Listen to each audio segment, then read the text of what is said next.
আসসালামু আলাইকুম। Top news 24-এর সকালের সংবাদে আপনাকে স্বাগতম। সংবাদের শুরুতেই শিরোনাম। যত দ্রুত সম্ভব সংস্কার শেষে নির্বাচন, বললেন ডক্টর মোহাম্মদ ইউনূস। 1 অক্টোবর থেকে শ্রমিকদের ন্যায্য মূল্যে পণ্য দেবে সরকার। তিস্তার চরে দরবেশের জমির খনি। তীব্র গতিতে বাড়ছে পানি, উত্তরবঙ্গে বন্যার শঙ্কা, ডুবেছে নিম্নাঞ্চল। এতক্ষণ শুনলেন শিরোনাম। বিস্তারিত খবর জানতে সম্পূর্ণ ভিডিওটি দেখতে থাকুন। দ্রুত সংস্কার কাজ এগিয়ে নিয়ে জাতীয় নির্বাচন আয়োজনের বিষয়ে প্রতিশ্রুতির কথা জানিয়েছে অন্তর্বর্তী সরকারের প্রধান উপদেষ্টা ডক্টর মোহাম্মদ ইউনূস। তিনি বলেছেন, অন্তর্বর্তী সরকারের দায়িত্ব হচ্ছে যত দ্রুত সম্ভব সংস্কার কাজ করা এবং প্রস্তুতি সম্পন্ন হলে নির্বাচন আয়োজন করবে সরকার। তাদের ব্যর্থ হওয়ার সুযোগ নেই বলেও জানিয়েছেন প্রধান উপদেষ্টা। যুক্তরাষ্ট্রের নিউ ইয়র্কে জাপানের রাষ্ট্রীয় প্রচার মাধ্যম এনএইচকে দেওয়া এক সাক্ষাৎকারে ডক্টর মোহাম্মদ ইউনূস এ কথাগুলো বলেন। জাতিসংঘ সাধারণ পরিষদের অধিবেশনে যোগ দিতে নিউ ইয়র্কে গিয়েছিলেন প্রধান উপদেষ্টা। 4 দিনের সফর শেষে আজ রোববার ভোরে দেশে ফিরেছেন তিনি। ছাত্র জনতার গণ অভ্যুত্থানে গত 5ই আগস্ট শেখ হাসিনা নেতৃত্বাধীন আওয়ামী লীগ সরকারের পতন ঘটে। এর 3 দিন পর শান্তিতে নোবেলজয়ী ডক্টর মোহাম্মদ ইউনূস নেতৃত্বে অন্তর্বর্তী সরকার গঠিত হয়। শেখ হাসিনা সরকার উৎখাতে যেসব ছাত্র গুরুত্বপূর্ণ ভূমিকা রেখেছেন তাদের কথা উল্লেখ করে ডক্টর মোহাম্মদ ইউনূস বলেন, বিপ্লবের জন্য তরুণেরা তাদের জীবন উৎসর্গ করেছেন। সরকারের নীতি নির্ধারণের তরুণ প্রজন্মকে যুক্ত করার বিষয়ে নিজের অবস্থান তুলে ধরেন তিনি। ডক্টর ইউনূস বলেন, এই ক্লান্তি লগ্নে সবচেয়ে বড় দাতা দেশ জাপানের সমর্থন চায় বাংলাদেশ। দেশের অর্থনীতি পুনরুদ্ধার ও গণতন্ত্রের ভিত স্থায়ী করার জন্য জাপানের সহযোগিতা কতটা গুরুত্বপূর্ণ সে বিষয়ে গুরুত্ব আরোপ করেন প্রধান উপদেষ্টা। সরকার আগামী মাস থেকে 40 লাখ মানুষকে টিসিবির ন্যায্য মূল্যের পণ্য দেবে বলে জানিয়েছেন শ্রম ও কর্মসংস্থান উপদেষ্টা আসিফ মাহমুদ সজীব ভূঁইয়া। রোববার সচিবালয়ে শ্রমিক কল্যাণ ফাউন্ডেশনে গ্রামীণ ফোনের চেক গ্রহণ অনুষ্ঠানে একথা জানান তিনি। আসিফ মাহমুদ বলেন, আগামী 1 অক্টোবর থেকে শ্রমঘন এলাকায় এ কার্যক্রম উদ্বোধন করা হবে। শ্রমিকরা ন্যায্য মূল্যে প্রয়োজনীয় পণ্য কিনতে পারবেন। শ্রম উপদেষ্টা বলেন, বাংলাদেশের যে ব্যবস্থাগুলো আছে সেগুলো যদি আমরা সচল করতে পারি তাহলে বাংলাদেশের অধিকাংশ সমস্যার সমাধান হয়ে যাবে। তিনি আরও বলেন, শ্রমিকদের 18 দফা দাবি মালিক ও শ্রমিক পক্ষের সাথে আলোচনার ভিত্তিতে সমাধানের চেষ্টা করা হয়েছে। দাবিগুলো মেনে নেওয়া হয়েছে, সেগুলো বাস্তবায়নের জোর দেওয়া হচ্ছে। আসিফ মাহমুদ বলেন, শ্রমিকদের কল্যাণের জন্য শ্রমিক কল্যাণ ফাউন্ডেশন গঠিত হলেও অধিকাংশ শ্রমিকও জানে না যে তাদের জন্য এমন একটি ফান্ড রয়েছে। কিভাবে আবেদন করতে হবে হয়তো সেই প্রক্রিয়াটাও জানা নেই। তিনি বলেন, এই ফান্ড ব্যবস্থাপনা নিয়ে অস্বচ্ছতা এবং অনেক প্রশ্ন ছিল। শ্রমিক কল্যাণ ফাউন্ডেশনের অর্থ ব্যবস্থাপনা নিয়ে কোনো সমস্যা থাকলে সেগুলো তদন্ত করে দেখা হচ্ছে। ব্যাংক পুঁজিবাজার খাওয়া দাওয়া শেষ। ঋণ খেলাপিতে বিতর্কিত বেক্সিমকো গ্রুপের বদনজর থেকে রক্ষা পায়নি তিস্তাপাড়ের আবাদি জমিও।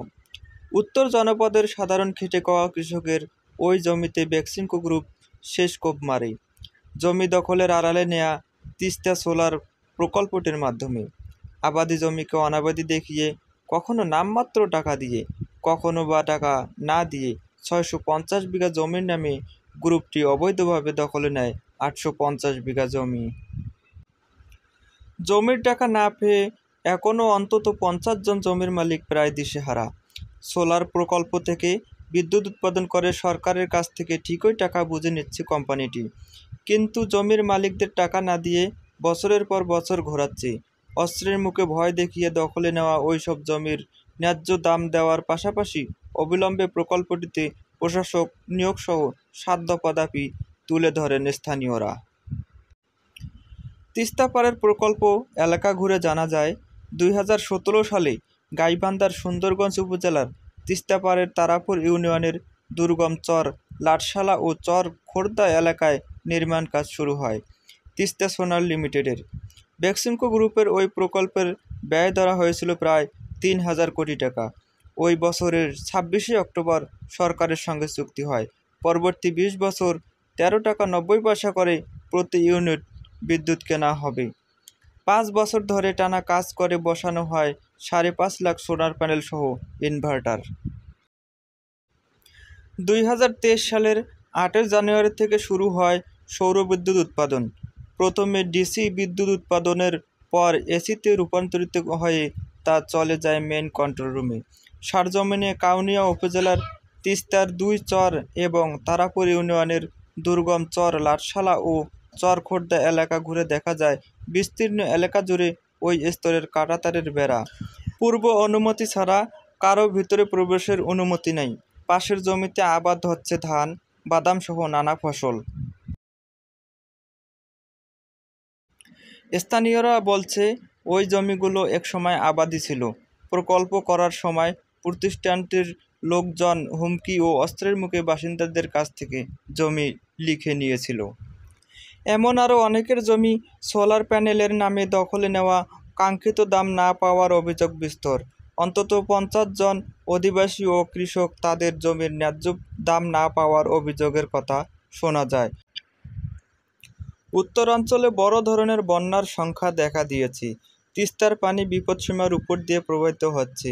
তিস্তা নদী তীরবর্তী নীলফামারী জেলার ডিমলা উপজেলার ৭টি ইউনিয়নের ১৫টি চরগ্রামের নিম্নাঞ্চল প্লাবিত হয়েছে।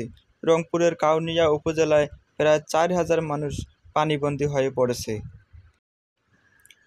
কুড়িগ্রামে রাজারহাট ও নাগেশ্বরী উপজেলার কয়েকটি ইউনিয়নের চর ও নিম্নাঞ্চলের শতাধিক পরিবার গ্রামীণ কাঁচা সড়কসহ ১৪৯ হেক্টর জমি রোপা আমন এবং মৌসুমি ফসলের ক্ষেত নিমজ্জিত হয়ে পড়েছে বলে জানিয়েছেন কৃষি বিভাগ। টানা বৃষ্টিপাত আর উজানের ঢলে নীলফামারীতে বৃদ্ধি পেয়েছে তিস্তা নদীর পানি। গতকাল সকাল ৬টায় বিপদসীমা অতিক্রম করে তিস্তা ব্যারেজের ডালিয়া পয়েন্টে বিপদসীমার ২ সেন্টিমিটারের উপর দিয়ে প্রবাহিত হয়। তবে সকাল ৯টায় ৩ সেন্টিমিটার কমে বর্তমানে বিপদসীমার ১ সেন্টিমিটার নিচ দিয়ে প্রবাহিত হচ্ছে। পানি নিয়ন্ত্রণে তিস্তা ব্যারেজে ৪৪টি জলকপাট খুলে দিয়েছে ডালিয়া পানি উন্নয়ন বোর্ড কর্তৃপক্ষ। এদিকে ডিমলা উপজেলার পশ্চিম ছাতনাই, পূর্ব ছাতনাই, টেপাখড়িবাড়ি, খালিশা চাপানি, ঝুনাগাছ চাপানি, খগাখড়িবাড়ি, গয়াবাড়ি ইউনিয়নের ১৫ গ্রামের নিম্নাঞ্চলের পানি প্রবেশ করে। এসব গ্রামের ৫ সহস্রাধিক মানুষের বসতভিটায় পানি প্রবেশ করায় বন্যার সংখ্যায় রয়েছে সব নিম্নাঞ্চলের প্রায় ৫ সহস্রাধিক মানুষ। পানি উন্নয়ন বোর্ড নীলফামারী ডালিয়া ডিভিশনের নির্বাহী প্রকৌশলী মোহাম্মদ আতিকুর রহমান বলেন, পরিস্থিতি নিয়ন্ত্রণে ব্যারেজের সবকটি জলকপাট খুলে দেওয়া হয়েছে।